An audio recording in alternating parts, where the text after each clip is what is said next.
Lep pozdrav vsem na današnjem predavanju. Z nami je danes profesor dr. Tomaž Cviter, redni profesor astrofizike na Fakulteti za matematiko in fiziko Univerze v Ljubljani ter eden naših najvidnejših raziskovalcev vesolja. Njegovo znanstveno delo je posvečeno razkrivanju skrivnosti medzvezdnega prostora, življenju zvezd ter razvoju našega galaksije. Že več kot 2 desetletja aktivno sodeluje pri ključnih misijah Evropske vesoljske agencije, zlasti pri misiji Gaia, ki z izjemno natančnostjo izrisuje zemljevid in gibanje zvezd v našem kotičku vesolja. Njegov prispevek je bil odločilen pri vodenju velikih mednarodnih projektov, kot so eksperiment za merjenje radialnih hitrosti, sodelovanje z Evropskim južnim observatorijem ter projekt galaktične arheologije, ki s pomočjo naprednih inštrumentov išče odgovore o samih začetkih našega zvezdnega sistema. Profesor Cviter je soavtor več kot 260 znanstvenih razprav z izjemnim mednarodnim odmevom. Za svoje vrhunsko delo je prejel najvišje državno priznanje v znanosti, Zoisovo nagrado. Ker pa znanost ne le raziskuje, temveč jo zna tudi mojstrsko približati ljudem, je za svoje delo v javnosti prejel tudi priznanje Prometej znanosti za odličnost v komuniciranju. Še podatek vam povem, pri Slovenski matici bo kmalu išlo delo Astro od teleskopa do podnebne krize, v kateri nas Tomaž Cviter popelje od prvega pogleda v zvezdno nebo do vprašanj, ki zadevajo prihodnost našega planeta. Z jasno mislijo in občutkom za lepoto narave povezuje rojstvo galaksij, gibanje planetov in zakone vesolja z občutljivo resničnostjo podnebnih sprememb. Knjiga pokaže, da pogled v neskončnost ni beg od Zemlje, temveč globlje poznavanje njene krhkosti in enkratnosti. To je stvarno in navdušujoče branje o znanosti, radovednosti in odgovornosti do našega edinega doma. Tukaj so prijavnice za prednaročilo te knjige, kdo želi, lahko to izpolne in boste tukaj. Danes nas bo profesor popeljal na potovanje od teleskopov do vprašanj naše skupne prihodnosti. Torej, profesor, beseda je vaša.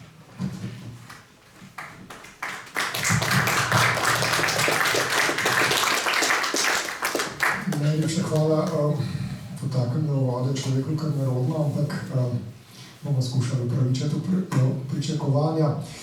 Torej, podajena, ko ste videli tale naslov, se vam je zdelo nekoliko špekulativen. Naseljivost Osončja. Zemlja očitno je naseljiva. Z ostalim bomo pa videli, da je malo bolj tako, zlasti za nas ljudi. Zdaj, ta uvodna prosojnica, ki se je zdaj vrtela en čas, vam kaže primerjavo mojega dragega Bohinja na vrhu in seveda neke puščave na Marsu, ki je zelo tipična za ta planet. In zaradi tega, če bi hoteli imeti zelo kratek povzetek današnjega predavanja, potem bi seveda jaz nedvomno, kar se tiče naseljivosti, ostal pri tej zgornji sliki. To pomeni, kar slišite od nekaterih zelo bogatih ljudi, ki pač lahko govorijo, kar pač želijo, ni treba vedno verjeti. Zdaj, če o naseljivosti govorimo, seveda govorimo o možnosti življenja.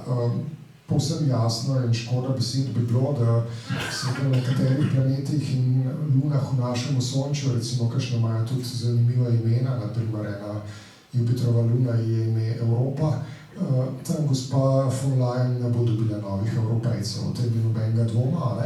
Se pravi, kar se tiče inteligentnega življenja, višje razvitega življenja, smo v bistvu gotovo sami v našem Osončju. Nisem pa tako prepričan, kar se tiče preprostih življenjskih oblik, se pravi seveda različnih oblik, naprimer enoceličarjev. Zdaj, če se pogovarjamo o življenju, se je treba najprej zmeniti, kaj življenje pravzaprav sploh je. In ta stvar je pravzaprav precej rogata.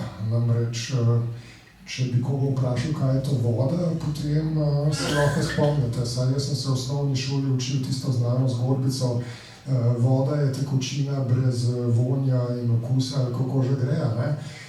Pa bi človek sicer našel še kakšno kemično spojino, ki bi ustrezala taki opisni definiciji. Če hočete v vodi povedati, da je to voda, potem rečete H2O in s tem ste končali. Ko veste H2O in veste nekaj kemije, potem veste vse, kako se te molekule povezujejo, kakšno kaplevino naredi, pri kateri temperaturi in vse ostalo, kar k vodi zraven sodi. Tako da rabite formulo. Ampak formulo za življenje pa nimamo, ne? In to je nekako naš problem, ne? Problem je tudi, da poznamo eno samo reinkarnacijo življenja, se pravi nas same tukaj na Zemlji, in zaradi tega so s tem težave.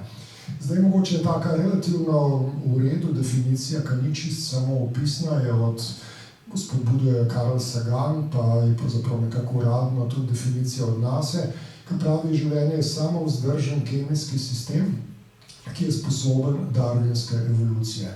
Sistem pomeni ne eno bitje, pomeni neko skupnost, recimo rešite probleme moških in ženskih, ki se bodo vsak sam zase niso sposobni reprodukcije in kakšnih drugih stvari skupaj pa ja. Na drugi strani pa darwinska evolucija, ja, kakšni kristali se znajo tudi razmnoževati, kopirati in tako naprej, ampak pomemben je, da se zgodijo tudi napake, ki so, kot veste, pomembne za darwinsko evolucijo, vendar pri recimo nekih kristalih se te napake ne bodo dedovale. Se pravi, če je nek kristal poškodovan, potem tisti, ki bo zrastel iz njega, ne bo na enak način poškodovan. Medtem ko pri življenju se pa ta, rečemo, sposobnost dedovanja napak, ali pa če rečemo lepše sprememb, vsaj do neke mere deduje. Je pa tako, ne, da seveda pri takih definicijah, ki so še zmeraj dokaj opotekavajoče in pravzaprav na enem samo primeru zgrajene, imamo seveda določene omejitve. Očitno je tukaj to, ne, da govorimo o kemiji in se pravi govorimo o na kemiji baziranem življenju. Zdaj dogaja se okrog nas vse mogoče, med drugim tudi v internetu pustošijo raznorazni virusi, računalniški virusi v tem primeru. In pa čisto osebno še dolgo upam, da ne bodo sposobni darwinske evolucije, čeprav nisem tako zelo prepričan. Zdaj verjamem, da v tem primeru bi bil dober način za deratizacijo to, da pač izklopite elektriko, ampak vsemu navkljub ni to vse in tukaj se že omejujemo, ne?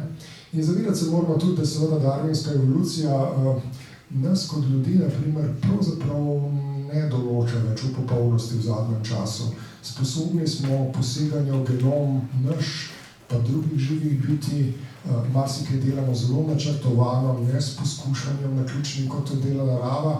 Tudi končno tale današnja zgodba, upajmo, da ima nekaj namena in pravzaprav pristranskosti v tej zgodbi. Tako da tukaj, kot rečeno, imamo nekaj težav. Težava je tudi zelo praktična.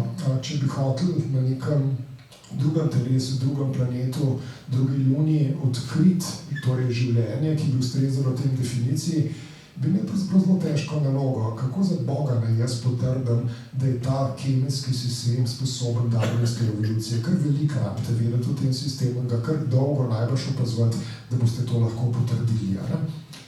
Zdaj, zaradi tega ljudje dostikrat o življenju govorijo tudi na drug način, bolj termodinamski, in ta termodinamski pravi, da pravzaprav imajo živa bitja inherentno za njih je, da so, če jih pogledate, da imajo zelo dobro strukturirano, organizirano sestavo in da pravzaprav je v njihovi notranjosti, znotraj teles pravzaprav stopnja nereda, strokovna entropije relativno nizka. Se pravi, mi kot živa bitja nismo v ravnovesju z okolico, mi pravzaprav cel ljubi čas vlečemo, se pravi, absorbiramo energijo iz okolice, v to okolico pa izvažamo svoj nered, svojo entropijo v obliku raznoraznih produktov, izločkov in tako naprej. In zdaj odločilen je torej ta tok energije noter in entropije ven, ne? In zdaj na ta način v bistvu se zdi, da je mogoče, ne vse vsebujoče, ampak da je to neka možna definicija življenja, ki je zanimiva zaradi tega, ker take stvari bi bilo lažje dokazati. Nekaj pridete, morate dokazati, kot rečeno, te dve lastnosti, tok energije, tok entropije, pa na nek način imate nekaj za v roke prijeti. Bi šlo precej hitreje kot z darwinsko evolucijo. Ne? Zdaj, če tukaj o tem premišljamo, potem seveda kemični sistem, kemijski sistem pomeni, da se najbrž pogovarjamo o nekih kemijskih elementih z običajno seveda periodne tabele elementov. In da, če pogledamo, imamo tukaj primerjavo, kolikšen je delež posameznih kemijskih elementov v človeku, pa v kamnih, ki letijo z vesolja, se pravi meteoriti, ki smo jih našli na Zemlji, in kolikšen je ta delež v Soncu, vsota seveda vsakega stolpca je ena. Ne? In zdaj, kar vidite, začne se z vodikom in kisikom, tako v nas kot recimo v Soncu. To pomeni, da pravzaprav vodik je najbolj pogosti element v vesolju, tudi za živa bitja zelo pomemben. Ne? Kisik je pa ta tretji najbolj pogost, vmes pride helij, ampak helij je neroden, kar se tiče kemije, ker je pač, kot vemo, žlahtni plin in se noče vezati na nič. Tako da je pravzaprav prvi in tretji sta že tista dva, ki seveda sta v nas najbolj pomembna. Večina živi biti na Zemlji, ali pa tako rekoč vsa imajo pravzaprav v sebi vodo, ali mi tudi. In tukaj pravzaprav nič posebnega, kar se kemično se zdi. Medtem ko ta tretji stolpec, ta tretja vrstica, se pravi ogljik, ta pa, kakor vidite, je že razlika. V živih bitjih je to zelo pomembno, vsa organska kemija, kakor smo se v šoli učili, temelji na ogljiku. Medtem ko, recimo, če pogledamo v neki naravi, naprimer silicija je tudi kar veliko v naravi, pa pravzaprav za nas je pa zelo malo pomemben, zelo ni tako pomemben del naših organizmov. Zdaj, razlog je v tem, da pač ogljik je atom, ki se je sposoben na vse mogoče načine vezati, tvoriti zelo različne spojine, tudi tridimenzionalne spojine, in skratka organska kemija, ki na njem temelji, seveda nam daje neko bogastvo možnih oblik, kar je pomembno za življenje. Potem imate pa dober dušik in potem imate razne elemente, ki jih rabimo nujno za življenje, vendar v nekih manjših količinah. Zdaj, na začetku je bil vodik pa kisik. Kot sem omenil, seveda ne nastopate izključno v vodi v živih bitjih, tudi v marsikakšnih drugih molekulah, vendar voda je pomemben del vsaj za življenje na Zemlji. To pomeni, v naših notranjostih celice v osnovi imate vodo, voda je pač neko topilo. Zdaj, če probamo mi malo razmišljati o neki naseljivosti v Osončju, se seveda splača vprašati, kako bo s to voda v Sončju, pa tudi, ali je to edini izbor. Imamo morda kakšna druga topila, ki bi lahko bila tudi zanimiva. Topila namreč recimo v celici vam omogoča neko mobilnost, nek prenos pač kemičnih molekul okrog. Obenem izpolnjujejo torej tisto zgodbo o toku energije, toku entropije, pravzaprav omogoča taka tekoča notranjost. In obenem tudi recimo zagotavljajo tlak. V celici je malo večji tlak kot v okolici, pa zaradi tega je lepo membrana, se pravi celična stena, nekako napihnjena, ne pade skupaj celica. Zdaj, voda in kakšna druga topila. Tukaj imamo nekaj lastnosti, se pravi voda, pa amonijak, pa tako naprej, znate brati, tam nekje proti koncu je metan napisan. In imate, kakšna je njihova gostota, potem neka zadeva, ki se reče dipolni moment. To pomeni, če pogledate to molekulo, ali sta pravzaprav središči ali pa težišči, če hočete, pozitivnega pa negativnega naboja na isti točki, se pravi, je stvar simetrična, kot recimo pri metanu, tam piše ničlo. Medtem ko voda vidite, da ima nek dipolni moment, pa kdo drug tudi, se pravi, ta topila pomeni, da na nek način ne sovpada to težišče pozitivnega in negativnega naboja. Potem, ta topila imamo zato v čislih, ker bi radi, da so tekoča. In če so tekoča, potem je pomembna temperatura ledišča, pa temperatura vrelišča. In kar bi radi je, da imamo kar nek rang temperatur, kjer je pač ustrezno topilo tekoče. Zato želimo, da je ta razlika, ki je v tej predzadnji vrstici čim večja. In vidite, da tukaj da se voda ni rekorder, ampak se relativno dobro obnese v primerjavi z drugimi topili. Potem predzadnja vrstica je sperilna toplota, se pravi, večja, ker je sperilna toplota, boljše imate šanso za kakšno regulacijo temperature živega bitja, preko pač tega, da se ohlajamo z potenjem, naprimer. Se pravi, tukaj je voda, kot vidite, čisto dobra, In na koncu pridete še na eno bolj pomembnih vrstic, se pravi, ta zadnja vrstica je pa relativna pogostost. Če bi vzeli voda, vodik pa kisik, smo rekli dvakrat najbolj pogost, pa enkrat sta tretji najbolj pogost kemični element. Če vzamete ostale, teh ostalih je pač v vesolju in v našem Sončju bistveno manj, in zaradi tega pride ta produkt njihovih relativnih kemičnih zastopanosti manjši. Enostavno vode je veliko v vesolju, večinoma je pa seveda v obliki ledu, ne v obliki tekočine, kot je tukaj nekako implicirano. Zdaj, zakaj pravzaprav nas ta stvar zanima? Zanima me zaradi tega, ker pri vodi, kot smo rekli, imate tako, da ta molekule nekako imajo takole trikotnik obliko, kako sta oba dva vodika pa kisik tukaj postavljena. Skratka, ni ravna vrsta, ampak imate takle klin. In ta klin pomeni, da so negativni naboji, konkretno elektroni, bolj tukaj razbrani, pozitivni naboji, se pravi v glavnem v tem primeru vodika, pa nekako bolj spodejo. In je to tisto, kar smo rekli, dipolni moment, da se upadajo skupaj.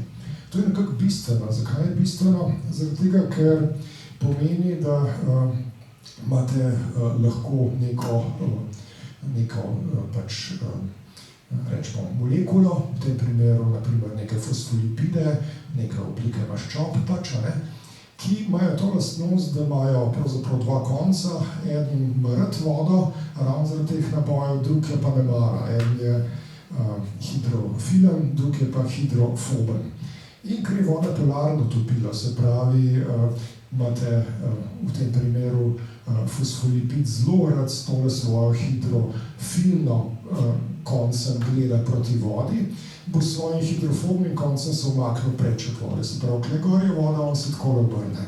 Če pa tukaj spodaj je tudi voda, kar je pogosto zdonaj in znotraj celice imate vodo, potem bo pa tukaj še ena vrstica telih fosfolipidov ratala, ki bojo pa okrog obrnjeni. Se pravi, tisti konci, ki ne marajo vode, bojo skrb tiščali, tiste glave, ki imajo pa radi, bodisi v celici ali pa zunaj celice, bojo pa na ven gledali.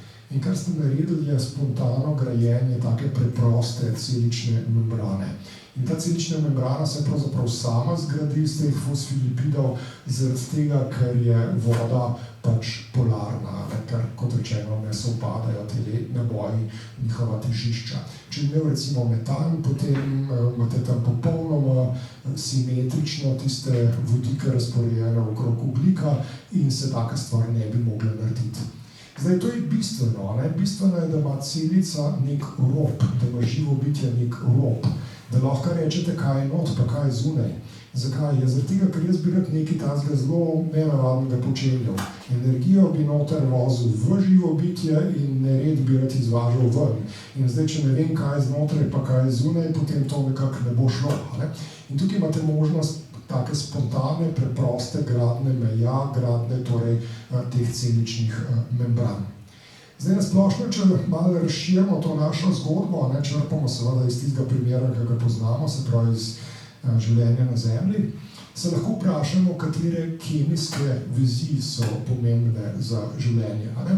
In zdaj, kovalentna vez, kot smo se v šoli učili, tisto, kar je tam znotraj narisan, je to, da se lahko, naprimer v tem primeru vodiki, oba dva vodika se bosta delila te dva elektrona, pa bosta oba dva zadovoljna. Se pravi, neke sorte deljenje elektronov med posameznimi atomi in to tvori to kovalentno vez. To je tak skelet bioloških molekul. Večinoma je kovalentna vez, ki je zelo močna in je pomembna za gradnjo kompliciranih molekul, ki jih seveda potrebujemo, če hočemo imeti kemijsko bazirano življenje in potem na koncu darwinsko evolucijo. Poleg tega je pa pomembno tudi sodelovanje med molekulami. Recimo pri vodi, tukaj imate molekule vode, na sredi ena, pa okrog jih je nekaj, med sabo se privlačijo, tako da tisti plusi pa minusi, se pravi eden pri kisiku in ta drug pri vodikih, se med sabo privlačijo. In temu rečemo vodikova vez. In ta vodikova vez je tista, ki recimo povzroči to, da voda ima neko, recimo v tem kozarcu, dobro definirano površino, pa da pravzaprav noče se politi čez rob, da ima neko površinsko napetost, marsikaj še od tega pride. Tako da vodikova vez je pomembna za vodo samo, in njeno tekoče stanje. Pomembno je pa tudi marsikje v živih bitjih, recimo nekatere vezi v DNK-ju so pravzaprav tega tipa, se pravi vodikove vezi. Zdaj v šoli smo se učili pa še o kakšnih drugih vezeh, recimo v ionskih vezeh, recimo natrijev klorid, ali pa v kovinskih vezeh, kjer si elektrone delite prosto. Te dvoje pa pravzaprav v živih bitjih na Zemlji niso tako pomembne, ali pa sploh niso pomembne, čeprav indirektno so. Fino je si posoliti juho, in s tem ste seveda izkoristili dejstvo, da natrijev klorid ga veže ionska vez. Tako da nekatere elemente, ki jih potrebujemo za prenos posameznih ionskih kanalov, dobimo v bistvu posredno prek obstoja te vezi. In zdaj, ko smo se naučili, da pravzaprav imamo kovalentno vez pa vodikovo vez, ko se zdi, da jih moramo zagotoviti, da obstajata, se lahko vprašamo, kje je močnejša. In kovalentna je precej močnejša od vodikove. Vodikova je sicer najmočnejša od teh medmolekularnih vezi, ampak še zmeraj bolj občutljiva je. Kaj to pomeni? Če zadevo preveč segrejete, potem enostavno vodne molekule ne bodo hotele več skupaj biti, pa tudi sicer vodikova vez ne bo več špilala. Če je to tako, potem morda lahko sklepamo, in to bo mogoče dober sklep, da komplicirana kemija je težko možna, in če je komplicirana kemija težko možna, pa ne boste mogli narediti na kemiji grajenega življenja. In tukaj lahko naredimo en tak preskok in rečemo, ja dobro, če jaz narišem en takle diagram in v tem diagramu na vodoravni osi nanašam temperaturo. Zdaj, temperaturo v fiziki imamo radi v kelvinih. Kelvini so ista kot stopinja Celzija, samo 273 razlika je, se pravi 273 kelvina je 0 stopinj Celzija, drugače so pa vse stvari enake. Skratka, ko vidite ogromen razpon, od enega kelvina skoraj absolutna ničla do nečesa, kar imamo zdaj v tej sobi, do nečesa, kar gre v rang velikosti več 10 milijonov stopinj. To je na vodoravni osi, na navpični osi imate pa tlak v paskalih. Zdaj v tej sobi je ta trenutek okrog 10 na 5 paskala, se pravi, tukaj piše 10 na nič, pa 10 na 10, 10 na 5 bo nekje klele. No in zdaj vidite, da obe osi imata pošasten razpon. Temperature od blazno hladnega do neverjetno vročega, tlaki od nečesa, kar praktično nič ni, do nečesa, kar je zelo gosto. Zakaj je tak razpon? Zato, ker je to vesolje, in v vesolju najdete pač vse živo. Zdaj, ta vse živo je zdaj najprej urisan noter, in zdaj imate nekatere stvari, ki so zanimive. Recimo naše Sonce je ta rdeča črta. Tamle desno zgoraj so pogoji tlaka in temperature v središču Sonca, pa potujete na levo, navzdol po rdeči črti in tukaj pridete do Sončeve površine. Potem greste pa v to korono, se pravi tako redko atmosfero nad Sončevo površino, kako se spreminja tlak in temperatura tukaj. Podobno imate tamle, ki piše Zemlja, pa Jupiter. Zemlja je moder porisana, Jupiter sem turkiznega naredil. Zopet, tamle bolj desno in malo bolj gorje so razmere v središču Zemlje, v središču Jupitra. Potem pa, ko potujete proti levi in bolj spodaj, pa pridete do površja Jupitra oziroma do površja Zemlje, pa črtka na črta so podrazmere v naši zemljini atmosferi.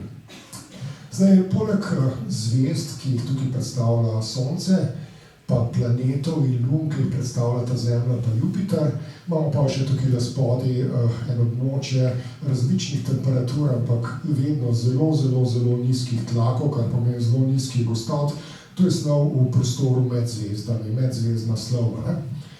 In zdaj, na tem diagramu bomo potem narisane še dve pomembni stvari. Prvič, tamle piše ena puščica, ki piše vodikova vez. Se pravi, levo od te črte je grobo rečeno možna vodikova vez. Pri temperaturah, kako vidite na vodoravni osi, so nižje od toliko pa toliko je možna vodikova vez, pri višjih temperaturah pa pač žal ne. In ker je to tista ta bolj občutljiva, je ta tista, ki določa zgodbo. Najbrž življenje bi moralo biti bolj levo od te črte. Pozabite na zvezde, pozabite na sredino kakšnih planetov. Na drugi strani pa smo želeli imeti topilo. Topilo so pa tiste tri ledvičke, ki so napisane. Se pravi, vidite, da piše tekočina, metan, amonijak, voda. Se pravi, pri kakšnih temperaturah in tlakih so ta tri topila tekoči obliki. In zdaj, kot vidite, se te ledvičke kar lepo pokrivajo z območji bolj površinskimi, občasih tudi čist površinami planetov, ali pa malo noter, ampak ne na sred. In obenem, če upoštevamo še pogoje vodikove vezi, res se pogovarjamo bolj o površinskih plasteh kakšnega Jupitra, pa predvsem seveda naše Zemlje. Tukaj bi seveda nekaj podobnega dobil tudi recimo za kakšne lune. Tako da zdaj nekako razumemo, da v medzvezdnem prostoru nima smisla iskati, nič takočega ne bo tam. V zvezdah je prevroče, medtem ko v površinskih plasteh planetov in lun je pa življenje morda možno.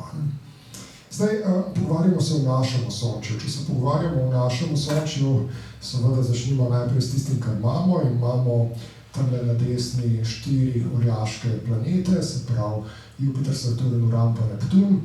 V pravem proporcu narisane glede na tisto velikost oranžne žoge Sonca. Na levi sliki imate pa 4 drobižke, ni ista skala, torej, ampak spet ta prave relativne velikosti.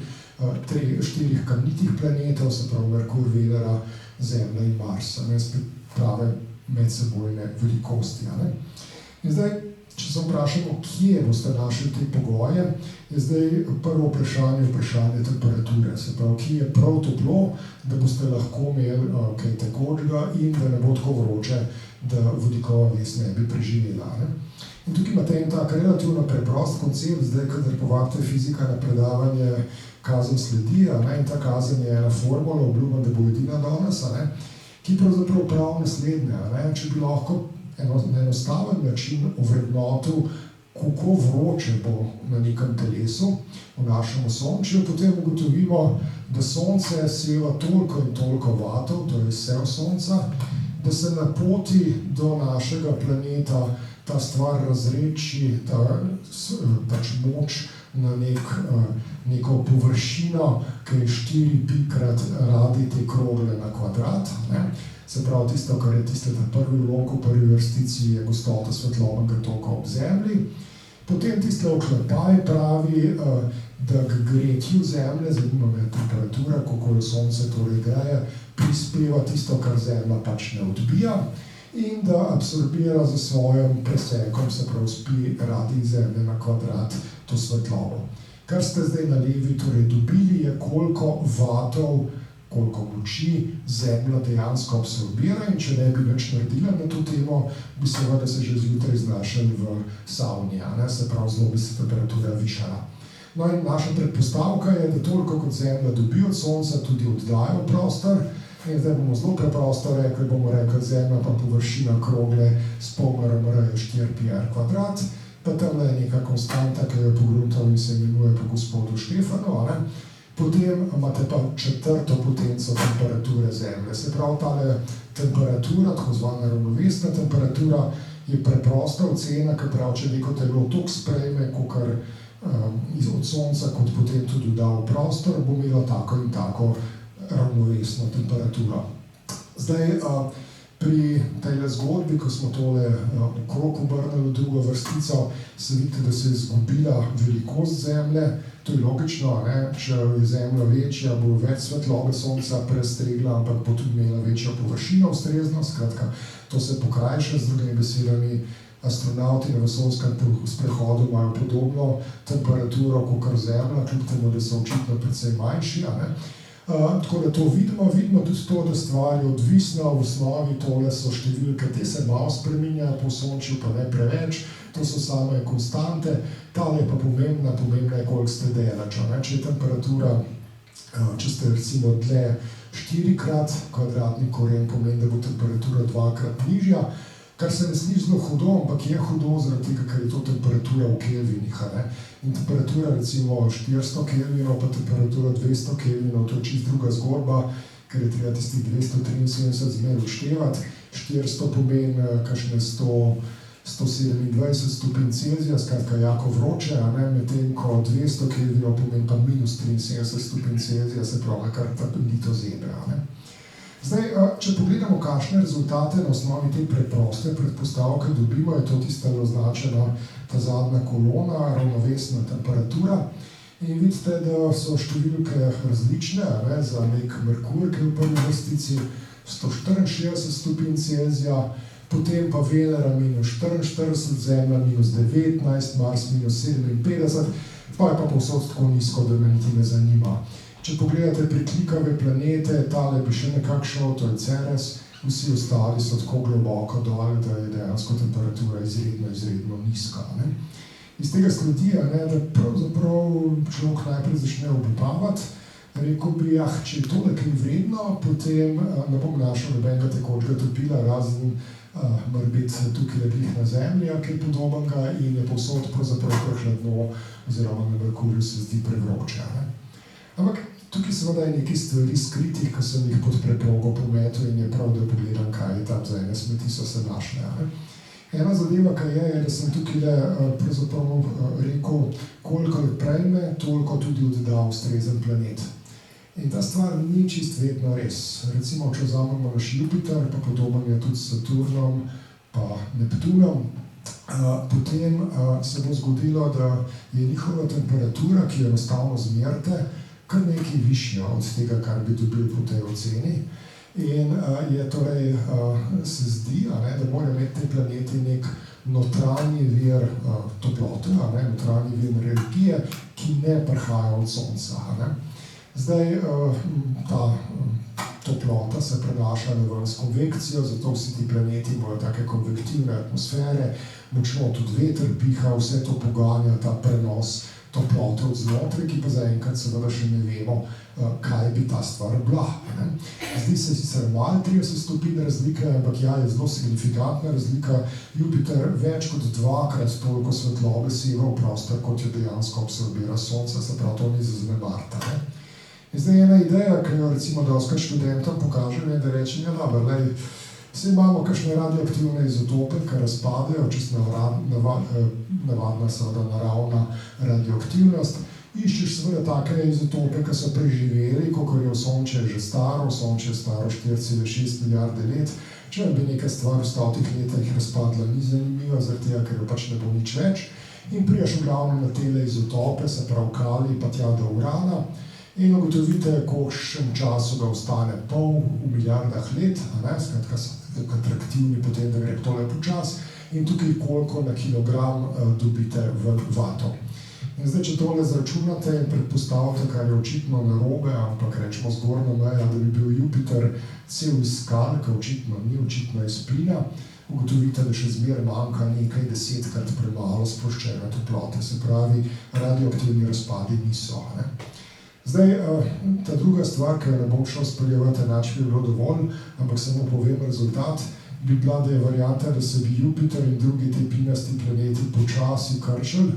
V tem primeru, ja, če se počasi krčijo, se sprošča pri tem toplota in ta toplota bi zadoščala za to, kar vidimo.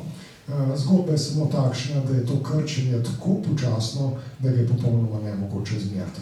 Se pravi, šlo bi za nekaj, kar bi bili koščki milimetra na leto pri krčenju Jupitra, in to seveda ne morete izmeriti, ker seveda se ne krči cel, ampak se najbrž nekaj meša in tako naprej. Skratka, to je tak lep primer, ko imamo očiten primer, kaj se najbrž dogaja, neka preporazdelitev snovi, ki pa tega ne moremo izmeriti in tudi v prihodnje ne bomo mogli izmeriti. In pač študenti, ki so včasih malo preveč polni sami sebe, kako mi to vse razumemo, morda razumemo, ampak v tem konkretnem primeru pač ne moremo potrditi, ker je meritev nemogoča, zelo majhno premikanje nitrija. Zdaj, pri Zemlji sami se skaže, da so radioaktivni izotopi bolj pomembni. Zemlja sicer kar lepo štima, kar se tiče energijske bilance, da kar dobi iz Sonca, tudi daje nazaj v prostor. Tisti tok iz notranjosti je zanemarljiv, manjka tisočinka tega, se pravi nič važnega.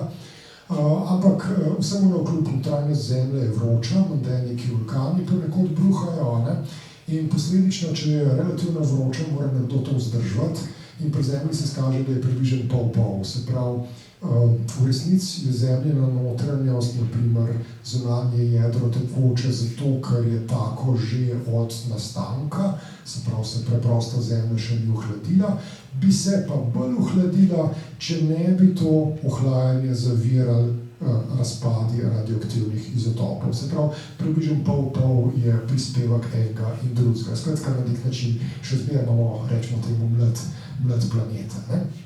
Zdaj, če pogledamo torej, ta energijska bilanca, bi človek rekel, temperature, ki smo jih dobili, pri, naprimer, ta ravnovesna temperatura, zdaj sem malo komentiral, da pri Jupiterju in teh ostalih planetih je številka malo drugačna, kot smo dobili. Ampak človeka preseneti tudi, kad tam ne pogleda, Venera -44, je res tako hladno tam. Zemlja -19, res ne bi bil samo ena polovro, če je bilo tukaj -19 stopinj, kje smo ga polomili, In polomili smo ga seveda v tem, da smo pozabili na to, da imajo nekateri planeti, med njimi tudi Zemlja, atmosfero. Pa Venera ima tudi, pa Mars ima nekaj, ne da bi se posebej hvalili, ampak nekaj pa jo je. Pa Titan je eno od Saturnovih lun, ima tudi zelo znatno atmosfero. Če takole osnovne podatke pogledamo, kolikšen je tlak na površini, na Zemlji pač en bar, atmosfera, kako hočete temu reči, vidite, da na Veneri 92, to je res močno tišči, tako da bi se kar globoko potopili v Zemljino morje. Na Marsu stotinka ali pa še malo manj bara, se pravi, bolj redko je, ampak za dost gosto, da kakšen pesek lahko kdaj okrog nosi, imate pravzaprav peskanje vaše sonde, kar ni zelo fino, kadar imate kakšen peščeni vihar. Na Titanu, simpatično, 1,5 bara, to je nekako zelo podoben Zemlji, saj po tlaku. Potem je zanimivo pogledati, kolikšna je masa atmosfere v primerjavi z maso planeta oziroma tega telesa. In vidite, da ta razmerja sicer seveda, da so majhne, ampak ne tako grozno majhne. Recimo Venera 10.000 in zato kakšno rotacijo Venere lahko s tem razložimo. Potem pa vidimo, da imamo temperaturo na površju, ki je precej drugačna, kot bi prišlo v tem primeru z našo zgodbico ravnovesne temperature. Razlog je, da v tej atmosferi, recimo v Veneri sploh, v Zemlji manj, imate nekatere toplogredne pline. V Zemlji je to vodna para najbolj pomembna, potem pa seveda CO2 in metan. In te plini popolnoma spremenijo zgodbo, se pravi tistih -19 stopinj, ki sem imel za Zemljo, je čisto prav rezultat, ampak to je za ta prav rezultat tam nekje, rečemo, visoko v hribih, kakšnih Himalaje. Ko se pa potem potapljate globlje v atmosfero, pa temperatura raste in tukaj ne prijete do prijetnih plus toliko in toliko stopinj na zvezdi. Tako da v tem smislu efekt tople grede je zelo bistven. Bistven je tako na Zemlji, kot na Veneri sploh, tam je CO2 še toliko več. Od -44 stopinj vam za dobrih 500 stopinj to dvigne efekt tople grede, skratka zgodba, da lahko sončevi žarki dokaj dobro obsevajo nižje plasti in celo površino planeta, medtem ko toplotno sevanje v infrardečem pa ne uspe priti nazaj v vesolje. In imate zato na Veneri temperaturo, ki ni -44, ampak plus 460 stopinj. Skratka, po slovensko bi se temu rekli pekel, se pravi neverjetno vroče. Tudi na Zemlji se stvar temeljito pozna, od -19 stopinj dvignete za 34 stopinj na povprečno temperaturo zemeljskega površja, ki je plus 15 stopinj Celzija. Se pravi, popolnoma običajno, brez klimatske krize in običajni zastopanosti recimo metana in ogljikovega dioksida, ti toplogredni plini uspejo dvigati temperaturo do na tej običajni morski višini do zemljega površja za 34 stopinj Celzija.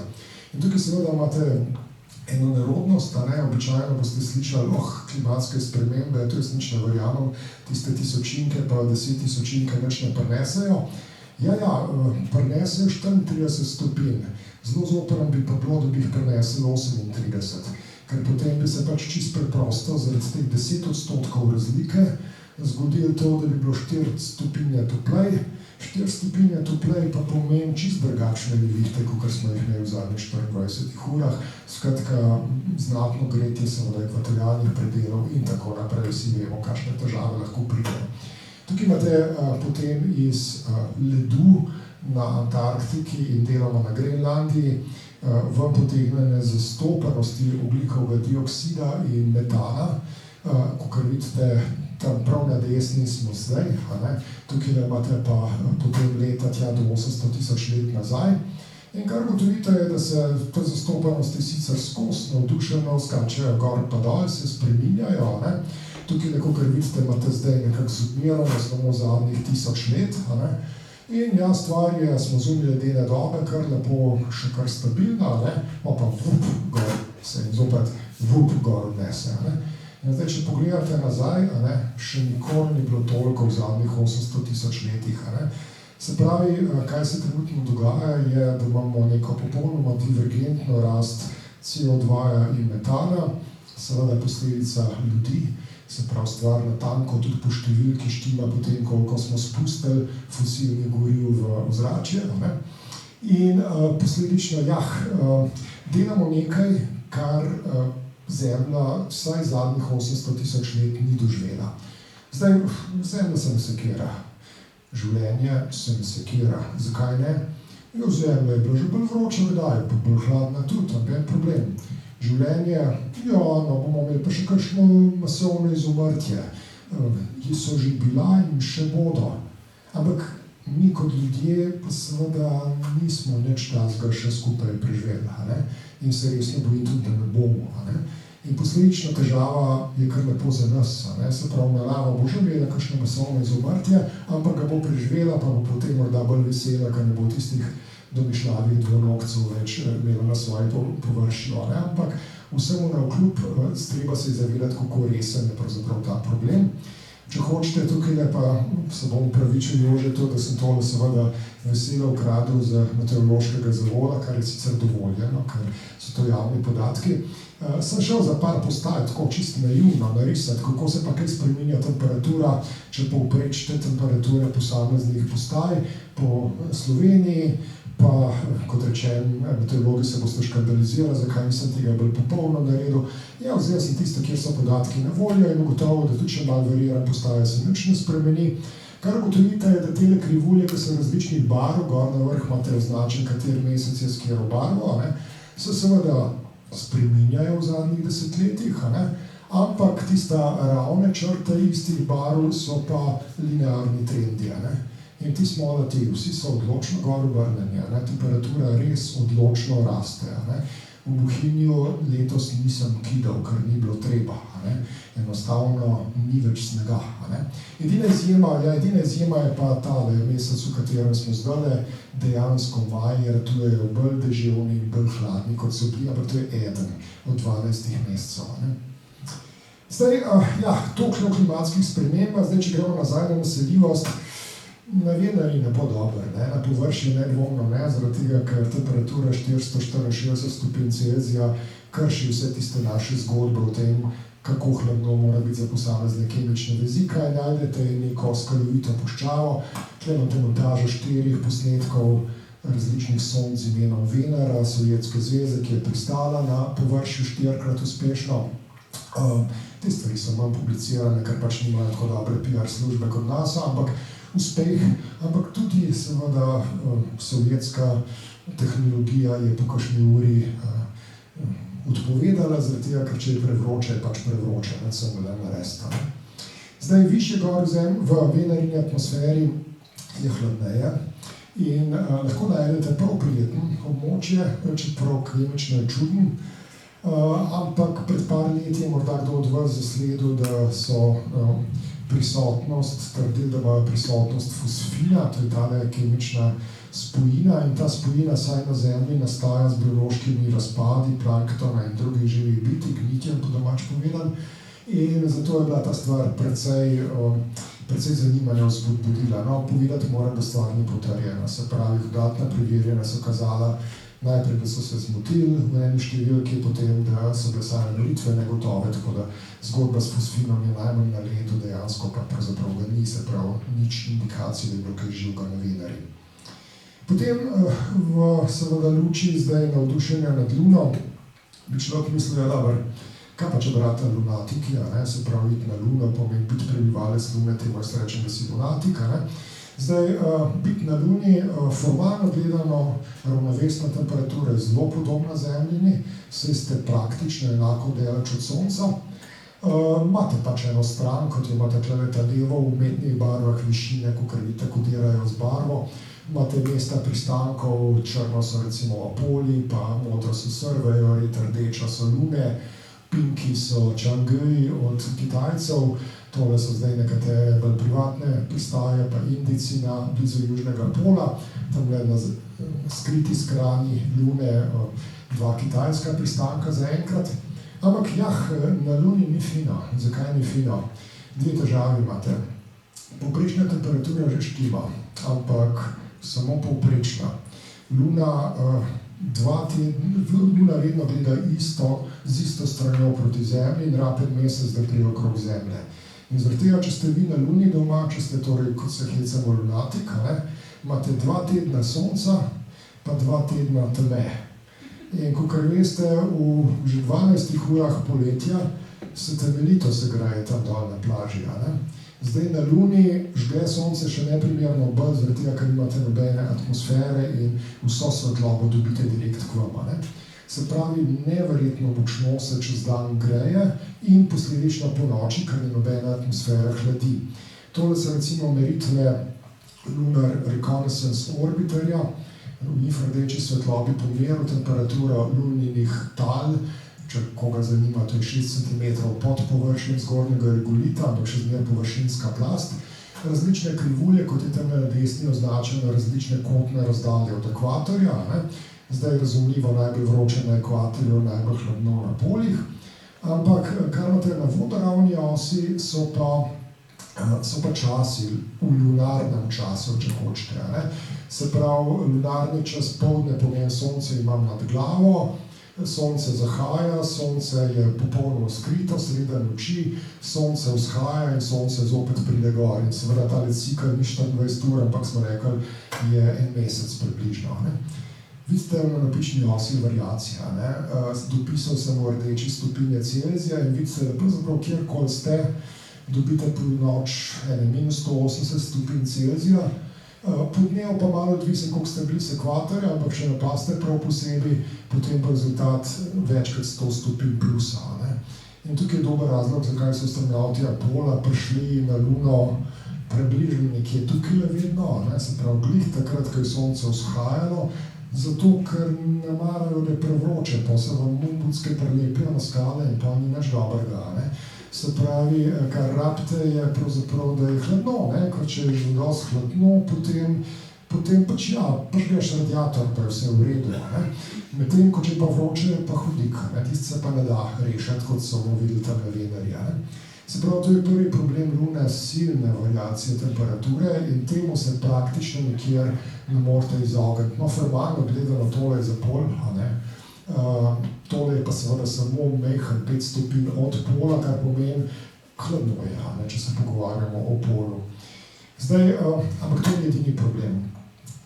Problem, ki ga imate, je tudi to, da je Luna zunaj Zemljinega magnetnega polja in zato delci Sonca neovirano pičajo Luno. In če boste na površini kaj dlje časa, več kot kakšen dan ali pa 2, potem pač staknete kožnega raka, tukaj ni kaj dosti filozofirati. Posledično je zelo dobro, da niste na površju Lune in zato na Luni in iz istih razlogov tudi na Marsu velja, da če bi želeli tam prebivati, potem se je treba skriti pod površje. Z drugimi besedami, dobrodošli v novo jamsko dobo. Se pravi, pogovarjamo se o ničemer takem kot recimo sijočih kupolah, ki so lepo zloščene, tam je enostavno prenevarno se zadržati, pogovarjamo se o bivališčih pod površjem. Zdaj, o Marsu sem omenil, Mars je zelo zanimivo telo, zaradi tega, ker v preteklosti je bila njegova klima zelo drugačna kot danes. Vidimo ogromno sledi bivše tekoče vode.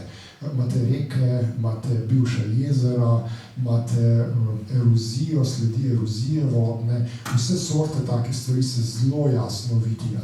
Tako da na začetku, prvi milijarde let je bil Mars kar prijazen planet, z znatno atmosfero in tako naprej, pa jo je pa žal zgubil. In neto rezultat je, da je danes to suha puščava, kot ste bili na tisti uvodni prosojnici. Zdaj takrat tam je bila omenjena misija Curiosity, tukaj imate zdaj misijo, kaj bo to po slovensko, vztrajnost, od nas. In ja, tukaj so pristali in so se potem vozili okrog in so šli v tole, kakor vidite, to je ena taka delta, tukaj preteče reka z imenom Neretva, to je dejansko ime v angleščini, reka Neretva, in se zlije v krater z imenom jezero, verjetno Čeženo, kaj podobnega, kakor to pač v Kaliforniji izgovarja, ampak kljub samo verjeten kot neke sorte tiho priznanje bosanski vojni, jaz to doživljam in težavam, ki so jih tamkajšnji prebivalci imeli, so to zdaj uradne imena, rečemo, površje na Marsu, skratka jezero pa Neretva.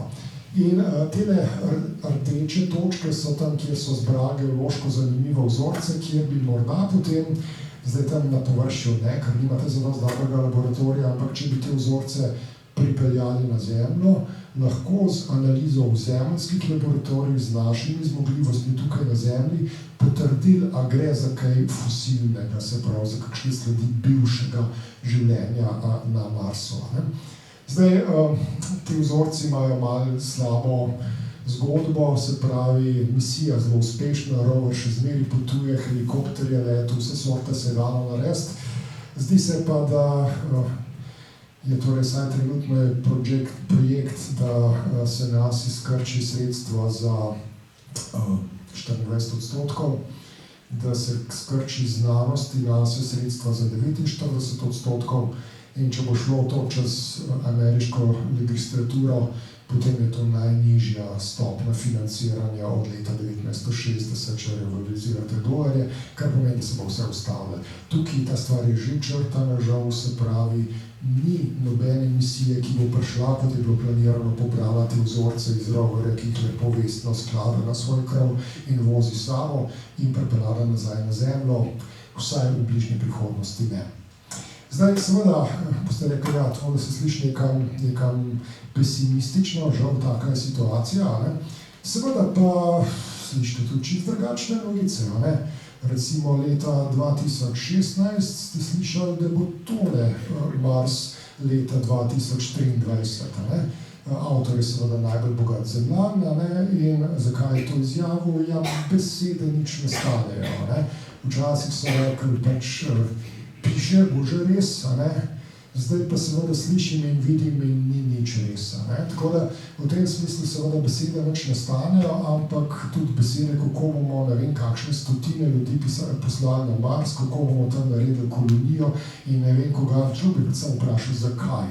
Na Mars bi bilo zelo zanimivo iti, če imamo denar in interes, ga obiskati, videti, kako je imeti torej človeške pripovedovalce, ko pridejo nazaj, ampak čim prej, da pridejo nazaj, ker tam, kot rečeno, ni prijazno.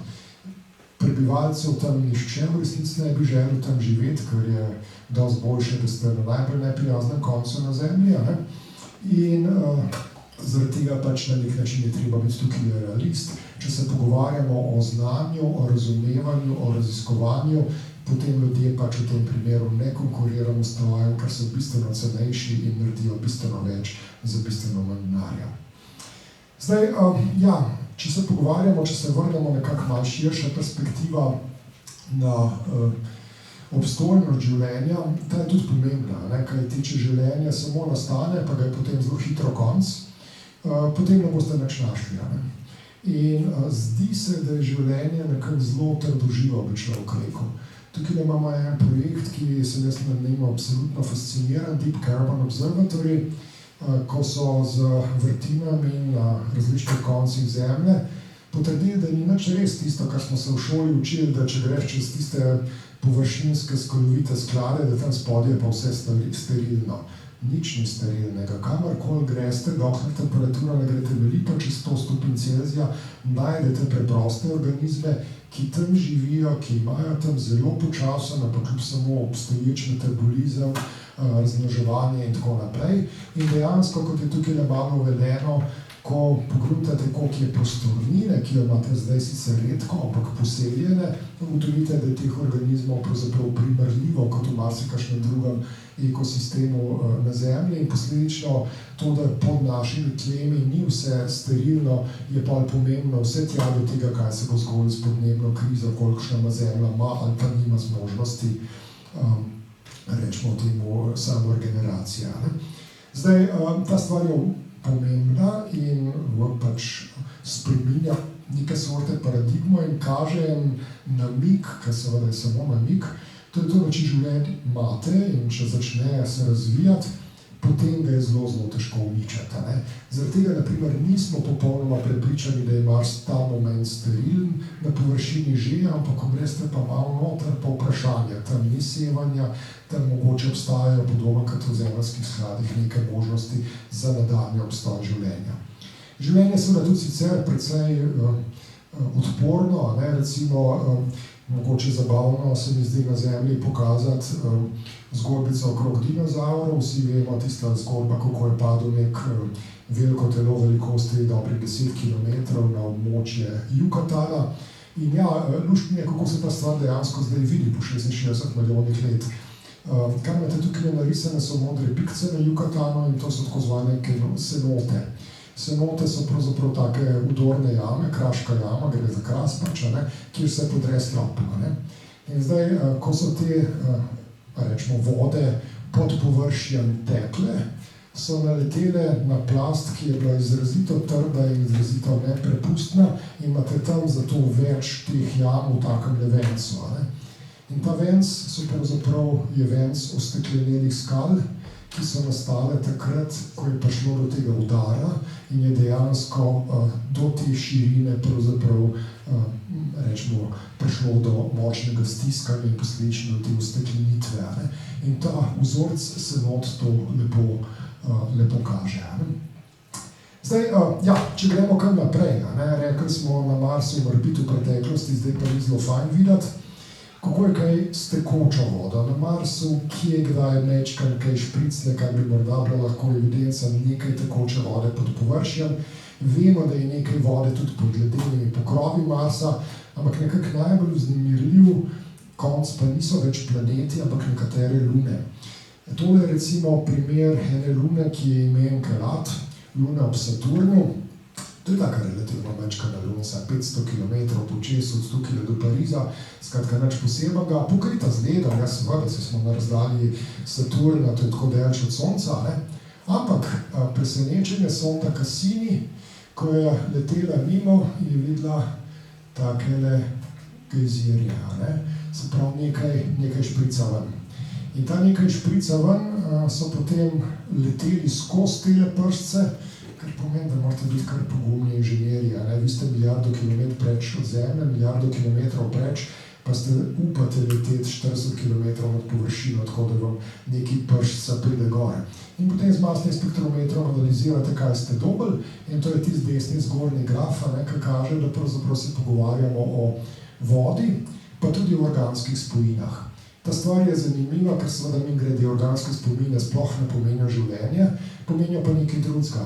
Ta voda, ki ven šprica izpod ledu, je spodaj torej tekoča voda, to je prva zadeva, ki je zanimiva.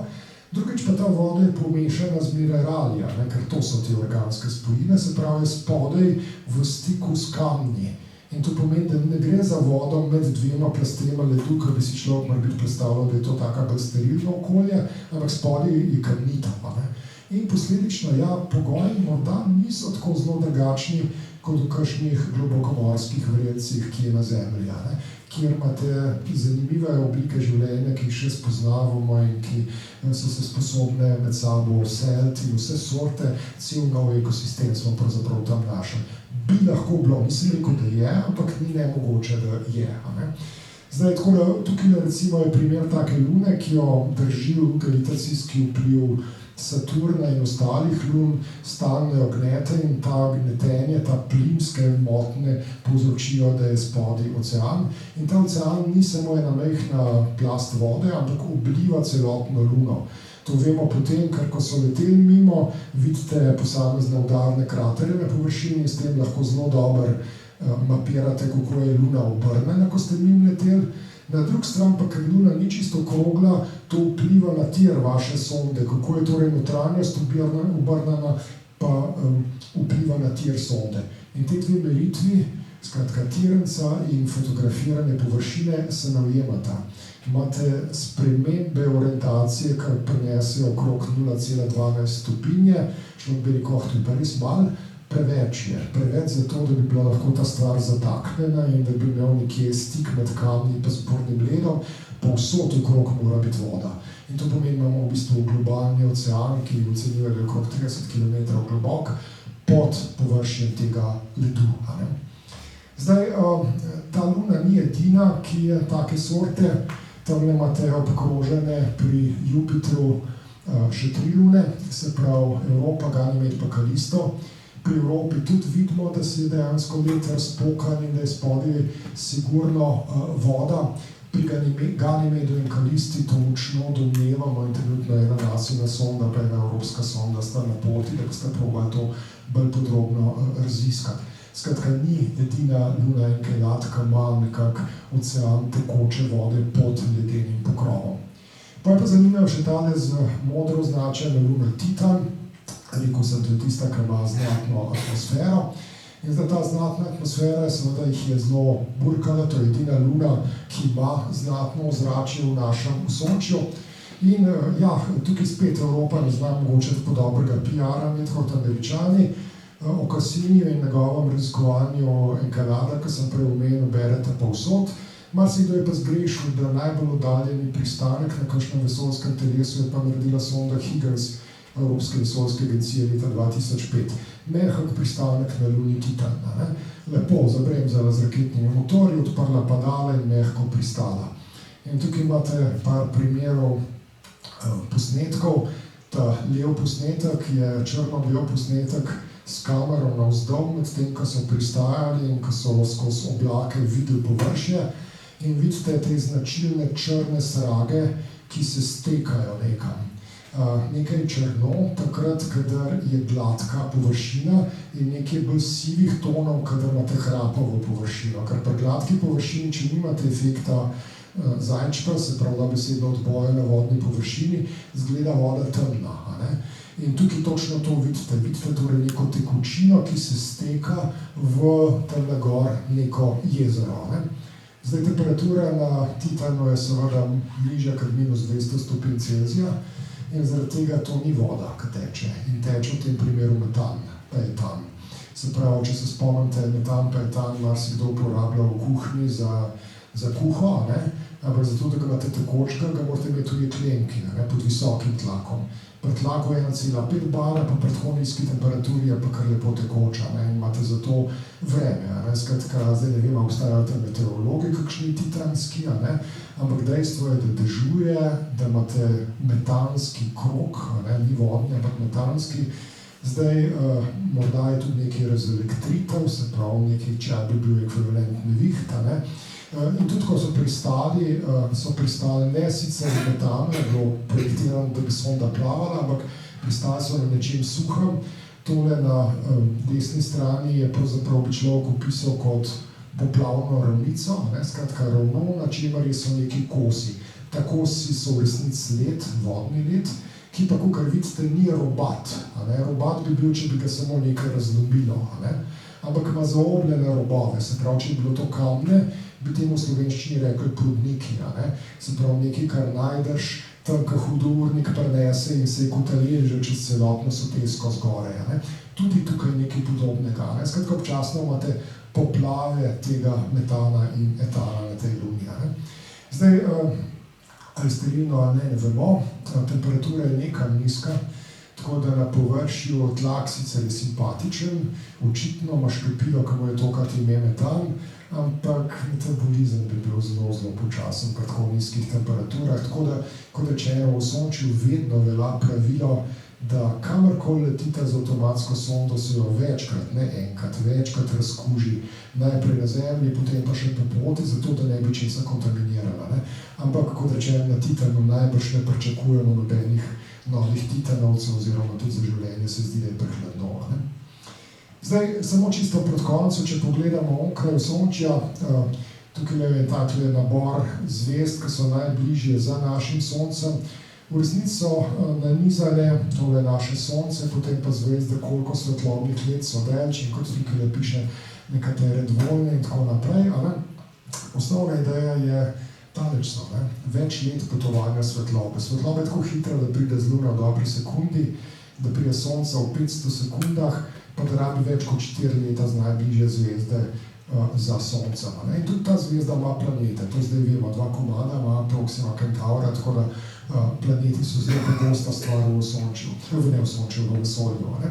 Zdaj je pa res, da tukaj se je treba zavedati, da sedaj in v prihodnosti bomo kaj o naseljivosti in o morebitnem življenju tam lahko zvedeli samo z opazovanjem z okolice Zemlje, ker ni realistično, da se boste tja odpravili pa nazaj prišli ali pa od tam komunicirali. Skratka, na nek način opazovanje na mestu samem in situ, kar je običajen način v našem Osončju, pošlje sonda tja, tam prstane, tam analizira, ti mora biti vzorce nazaj vrne, kar smo naredili za, ne vem, komete, pa asteroide, pa tako naprej, za vse sorte telesa, žal ne za Mars. Potem ta tehnika v drugih Osončjih, se pravi planeti drugih zvezd, ne pride v poštev. Zdaj, vsemu naokrog pa teh planetov je veliko, ko sem včeraj tole pripravljal skupaj, sem jih pošteval, da jih je 8211. Se pravi, toliko planetov poznamo okrog drugih zvezd, ob tem, da se je treba izrazito zavedati, da smo revčki. Se pravi, odkrijemo jih zelo, zelo majčken delež, se pa da to stvar dobro statistično obrednotiti. Se pravi, kakšne so naše težave, kdaj bi odkrili, koliko bi jih morali biti več, če bi imeli boljše zmožnosti. In odgovor je, da približno vsaka druga zvezda ima v sebi vsaj en planet, ki je po velikosti podoben Zemlji, in vsaka 7. zvezda ima vsaj kakšen planet na razdalji Jupitra, ki je podoben Jupitru. Se pravi, Zemlji podobni planeti so še posebej pogosti, čeprav boste seveda previdni. Rekel sem, da so podobni po velikosti, nisem pa rekel, da po vseh razmerah. Po tem sistemu bi bila tudi Luna zelo podobna Zemlji, pač malo je manjša, ampak na isti razdalji, pa smo videli, da so na Luni zelo nemogoče razmere. Tako da s tem nisem rekel, da imate Zemljo številka 2, rekel sem samo, da če je seveda zvezd v naši galaksiji rang velikosti nekaj 100 milijard in če se pogovarjamo o razmerju 1:2, koliko jih ima kakšen tak planet, potem pomeni, da imate rang velikosti 100 milijard poskusov. In če 100 milijard krat vržete kocko, pa mora biti še kdaj, ki je rata kaj. Skratka, na nek način se zdi malo preveč vase zagledano, da boste rekli, da na noben način nikjer drugje ne more biti življenja. Tukaj je samo en vzorec iz misije, DASINe misije Kepler.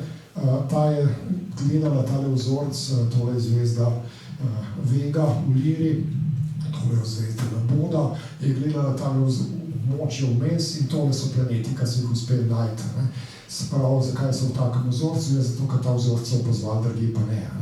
Kar nam daje vtis, planetov je res vse polno, to je nekako tisto, kar vidimo. Seveda glede naseljivosti pa ja, zaenkrat z James Webbom lepo odkrivamo atmosfere teh planetov, tega je zdaj že kar nekaj. Kemična sestava se do neke mere da, videli so običajne stvari, ki jih pričakujete, videli so dušik, videli so CO2, videli so ogljikov monoksid, videli so tudi vodo, se pravi vodne pare. Zdaj, videli so tudi atomarni kisik, kar samo po sebi ne štalska, to je tretji najbolj pogost element v naravi. Zaenkrat pa nismo še kjer našli O2. Če bi našli O2, bi bila pa zlasti, če bi bila kakšna kombinacija z metalom, kakor moj kolega profesor Čopič reče, to ne bi bil dokaz v življenju, ampak bi bil namig s kolom. Se pravi, na nek način, če pogledamo naš Zemljin primer, je situacija pač taka, da O2 je, kot veste, malo več kot 20% v naši atmosferi, zaradi tega, ker ga gor spravlja življenje, tale drevesa, ki tam ne rastejo, pa ves plankton, pa tako naprej. In seveda, če življenja ne bi bilo, bi zelo hitro se ta O2 porabil za to, da bi železa ratala rja, če karikiramo. Ne. Se pravi, zelo hiter bi šel preč iz atmosfere, stalno ga je treba vzdrževati. In če imate tako neravnovesno stanje, metan, ki fajn gori na kisiku, živita skupaj v atmosferi, potem mora nekdo stalno aktivno vzdrževati in vsaj na Zemlji to je življenje. Tako da zaenkrat tega še nimamo, ni pa nemogoče, da kdaj bomo pač videli, zaenkrat smo pač na meji. James Webb je fantastičen teleskop v infrardečem, kar marsikaj lahko dela. Je pa seveda samo 6,5 metrski teleskop, kar je lepo, ampak ni nekaj izjemnega. In stvar, ki bo pomembna, je, da recimo za marsikaj pri planeti bo zelo pomagalo, ko bo leto 2030 nastopila, ko končno ni več zelo tako daleč. Takrat bo na Evropskem južnem observatoriju v Čilu začel delovati teleskop ELT, Extremely Large Telescope. Kaj pomeni Extremely Large? Pomeni, da je premrz zrcala 39 metrov. In 39 metrov je toliko več od tistih nekaj metrov, ki jih imamo sedaj, da boste dejansko bistveno bolj videli posamezne podrobnosti. Boste na ta način imeli pravzaprav precej večje možnosti.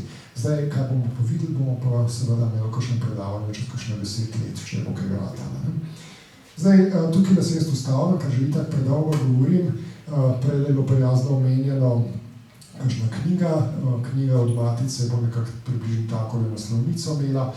Marsikaj seveda, kar sem danes povedal, sem počrpal natanko iz te dve knjige, se pravi, ta leva je bolj tak učbenik za bolj prva leta študija fizike, se pravi, ne zahteva bistveno več za predznanje, kakor osnovnošolska fizika. Ta desna je pa bolj taka esejistična, s gospo Ignacijo so se zmenila, da preveč hudo pa tudi ne sme biti. Zdaj priznam, da sem tudi tja noter skril ene 3 enačbe, ampak po nasvetu žene sem jih vtaknil tako v tekst, da se ne vidijo. Tako da boste mogoče malo trpeli pri branju, ker je še kar gosto pisanje, moram priznati, ratalo, ampak ja, seveda s kakšnim dovtipom vmes pa s čim, da nekako stvari malo poravnate in da seveda je vsako poglavje dolgo samo par strani, se pravi se ga da pred spanjem prebrati. Tako, hvala lepa in na tej točki pač prijazno prosim za kakšno vprašanje, če seveda so.